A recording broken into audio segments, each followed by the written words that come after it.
pong artistang hinahangaan nyo? Sa Generation ngayon. generation.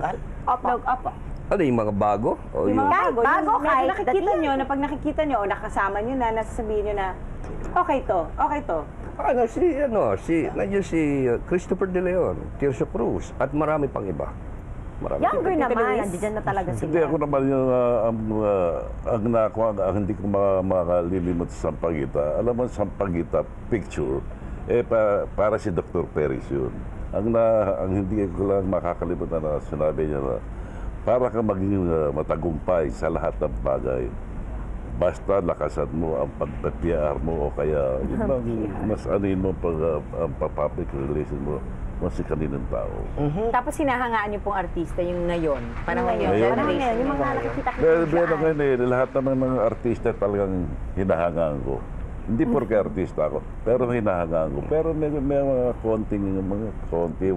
very few actors o actors na hindi ko hinahangaan. Ano naman po ang sa tingin nyo would be your greatest legacy? Na maiiwan nyo Maiiwan sa nyo sa mga mga- kabataang nag-artista ngayon na pagtandaan nila, etong Maalala nila kayo dahil sa ganun. Hindi ako naman, ang sige, greatest ikaw. legacy ko, when I performed the role of President Marcos in the movie. Ano, Ako nga, dalawang pelikulang ginawa ko ron eh. Ginuhit. Yung isa, iginuhit ng tadhana. Pinagbuklod. Pagkatapos pinagbuklod ng langit. Ako meron din. When I played the role of the mother of Dr. Jose Rizal, a 95-year-old woman, I really told, during the work we had that time, I told my director, Director Lamberto Abellana, who's a nationalist artist, sabi ko, Direk, would you mind if I will tell you something about me? Sabi ko, ayoko maging Bella Flores dito. Gusto ko po yung ibang-iba talaga.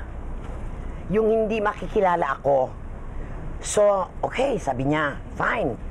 Eh di ako na nag-make up, naglagay ako ng mga guhit-guhit dyan. Talagang, yung buko talagang maputi, pusod, mahabang kimona, ganyan-ganyan. So, nagawa ko yon. It came a time na si Lilian Laing tumawag sa akin. Sabi niya, hoy, may word pang masagwa eh. Hoots, ganon. Senso. Ikaw pala yung lumabas na mother ni Jose Rizal. Bambina ka, hindi kita nakilala. Pati si Leopoldo Salcedo, hindi ka nakilala, ikaw pala yun. Bakit niyo kung di nakilala? Ano ibig sabihin nun? Aba, ibig sabihin, nagampanan mo yung role ng matandang 95-year-old woman. Hindi ka namin talaga nakilala. Ayan, si Lilian Laing. Ano yan? Bear witness ko yan na talagang, I don't know where she is now. She's somewhere resting already in peace. Pero yan ang taong artistang tumawag sa akin ng telepono na talagang, I am congratulating you. Which, natsambahan ko yata yung buwan na. Hindi chamba yun. Chamba yun? Tabelio. O binigay kong puso ko doon. Okay, totoo yun. Kaya nyo na ako. Oo, papa-ice cream ka pa. Papa-ice cream ka pa. Okay. That is the Well, word I cannot forget. Being the mother of Jose, Doctor, the hero. Mabuti nabutan mo si Dr. Jose Rizal. Hoy, na! Hindi